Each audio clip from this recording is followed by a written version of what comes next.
Hi everyone, welcome back. This is my final project for Kitaholic Kits for the month of May, and I'm going circle crazy. Like I said, I think in a previous video, I really loved the softer color palette here, and I wanted to do a layout that really focused on this softer color palette, and I chose a photo that was black and white to be really complementary.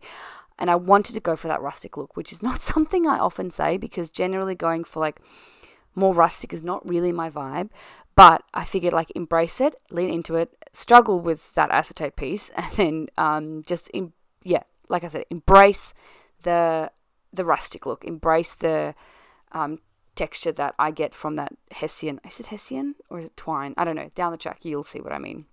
So yeah, like I said, I wanted to put as many of my favorite papers in this layout as possible, and when I want to do that, I use my punches. So I'm using a bunch of different size punches, and I'm not going to make you watch me glue them all down, don't worry. But this is basically the base layout, and then I'm going to keep it simple, stick it all down, and then put my photo on top. Now I wanted to map my photo on some of the other papers as well, and I really wanted to create a dark border here. So I'm going in, first I'm adding it onto a little white border, as you can see there, and I'm just using my glue because why not? And this paper was already torn, so it was good because I can just like embrace into the tornness of it. I'm also going to distress the edges as well, which I'm going to be doing here, and I'm really distressing them. Like I'm not doing just a little bit of distressing, I'm really like kind of hacking at it. And so once that's done, I'm going to go with one of the darker wood grains, so this one, and I'm going to stick my photo onto that. Again, cutting that out without being really careful at all because like I said, I'm just going crazy with the distressing here. So you do not notice it at the time. I decided I wanted to prop this photo up on some foam dots. So I really like how that looks, and I like how it just makes sense to me. I feel like it's all very cohesive.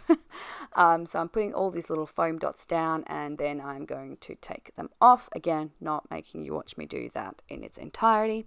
And so the next thing you'll see is me sticking down my photo. Then I was like a little bit lost because I was like, what can I do now?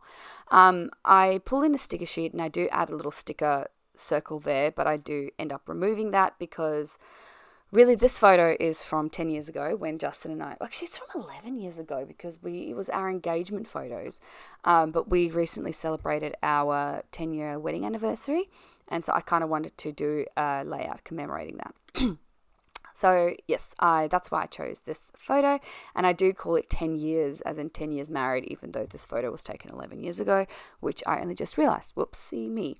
Now, I do put journaling on that little the label there, that's what it's called. I know the word of label, go me. I'm using this gold pen and I'm just circling the border. Again, didn't go for black, which is different for me, which I was quite happy about. And then I thought, hey, I'm going to use this gold pen because it's quite thin, I'm going to use this gold pen to do my journaling, but then I didn't really like how that looked. So instead, I'm going to take that off, and then I'm also using the silver pen, you can't really tell.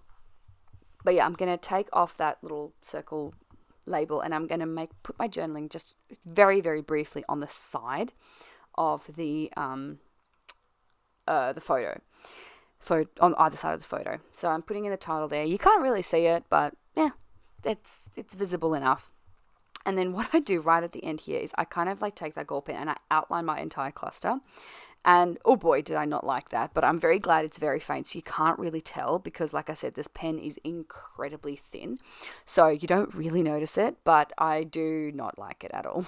Adding my date, doing that like final little bit of journaling, and then you'll see what I do. And then, yeah, oops, did not like it. But yeah, that video just ends also, by the way, because I don't know what happened with the rest of my footage. But yeah, there it is. It's done. You can't see me just randomly scribbling, and either way, I think it works out well.